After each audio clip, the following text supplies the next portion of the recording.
Stanley simply couldn't handle the pressure.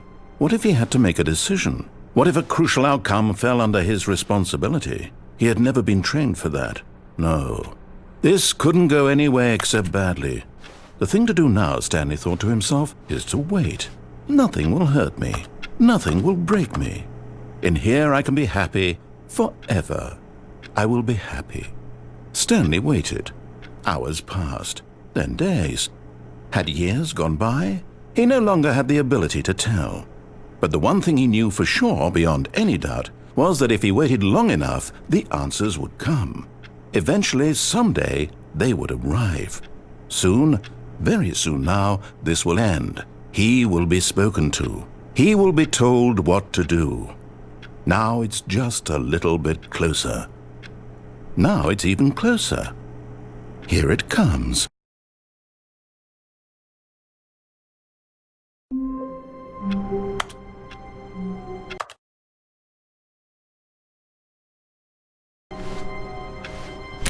All of his co-workers were gone.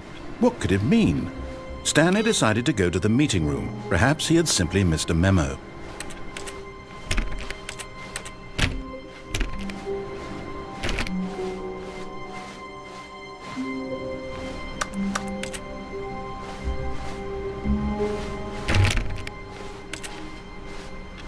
Stanley went around touching every little thing in the office, but it didn't.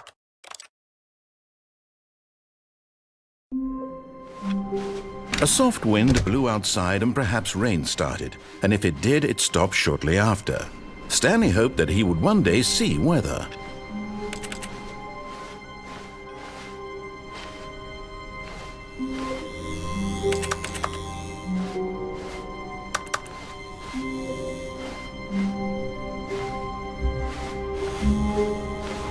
Oh, good. You noticed my sign. Yes, I have something very exciting to show you.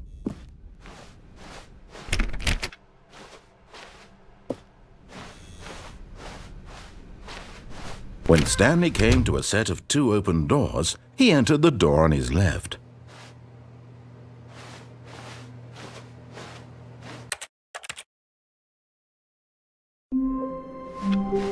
All of his co-workers were gone.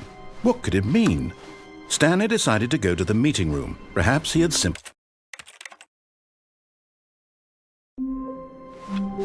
Stanley decided to go to the meeting room to check on his co-workers. He never functioned well by himself and constantly needed support and guidance from others. So the thought... The meeting room, yes, that's where everyone would be. Stanley just needed to get to the meeting room, and from then on, he would never be alone ever again.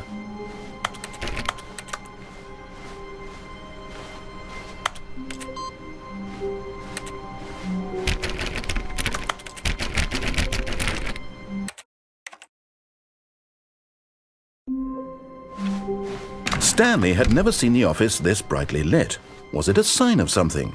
He hoped it was. He hoped very much that it was.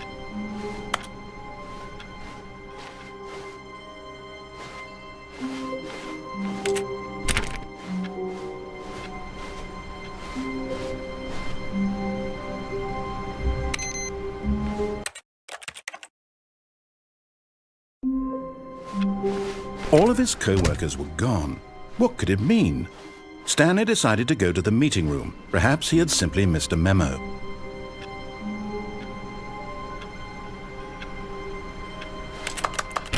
Stanley went around touching every little thing in the office, but it didn't make a single difference, nor did it advance the story in any way.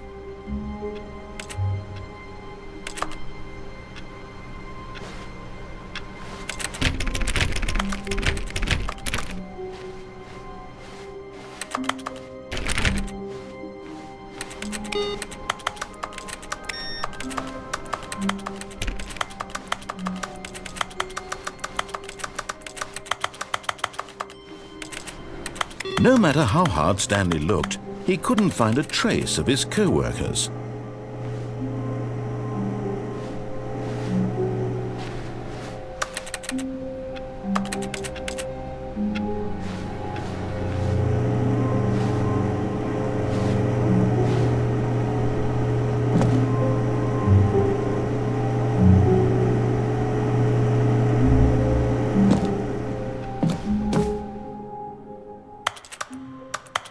At first, Stanley assumed he'd broken the map, until he heard this narration and realized it was part of the game's design all along. He then praised the game for its insightful and witty commentary into the nature of video game structure and its examination of structural narrative tropes. So, now that you're here, what do you think? Isn't this a fun and unique place to be? Why don't we take a minute just to drink it all in? Okay, I'm over it now. What do you think? Are you sick of this gag yet?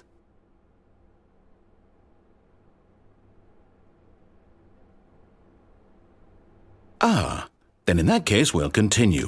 But now, here comes the real question. What do you think would have happened if you had told me that you wanted this to stop? Do you think it would have been particularly different? Would I have taken the same idea but rephrased it superficially to fit that answer? Perhaps you never would even have thought of it if I hadn't brought up the issue in the first place. Oh, now think about it. Will it be worth it for you to restart and then come back here just to do the other option? Clearly, this whole gag takes some time. What if the other option is even longer? How long will you spend in total just to have heard all the narration? Oh, and this is rich. Perhaps you've just played the other option, and now you've come to see what happens in this one. So, what do you think? Which choice was the better one? Imagine if you had selected Continue on your first playthrough, how tantalizing it would be not knowing what happens when you pick the other option. Indeed, you are one of the lucky ones. Though if the other option is really miserable to listen to, then perhaps you're not. In fact, I'm just going to say that no one who's listening to this is lucky. Well now, I've built up the other option so much that I'm going to stop talking and leave you to your decision whether to come back here, continue with the game, or just sit in this spot forever and ever. Cheers.